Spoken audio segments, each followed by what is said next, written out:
এখনকার যুগে ছোটখাটো ছেলেপিলিরা যারা মিশনে পড়ছি তাদের স্কুলে হনে গাড়ি আসছে, সেই ছেলেগুলো আবার তাদের মা থেকে বলছে মা গাড়ি এসেছে তাড়াতাড়ি লাও তাড়াতাড়ি লাও স্কুলে যাব। তারা নিজে নিজে রেডি হয়ে স্কুলে চলে যাইছে। আমাদের যুগ ছিল ঠিক যখন 9:30 বাজতো বলতাম হাগা চেয়েছে, 1 ঘন্টা ধরে হাগতাম, হাগা হইতো না বসে থাকতাম, স্কুল যাব না।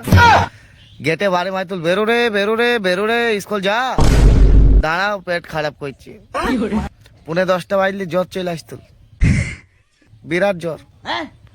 আর যদি 10টা বেজে যাইতো তাহলে পেট যন্ত্রণা শুরু করতো। আর 10:30 বেজে গেলে আমি টপকে গিয়েছি ধরলাম, মানে মরার অ্যাক্টিং শুরু। জান ছেড়ে যাবে তাও স্কুল যাবো না, স্কুল যাওয়া যাবে না, মানে এইটা আমাদের মাথায় ঢুকিয়ে দিয়েছিল যে স্কুল গেলে তোদের ঘাট মারা যাবে। তাই আমরা মনীষ খাচ্ছি।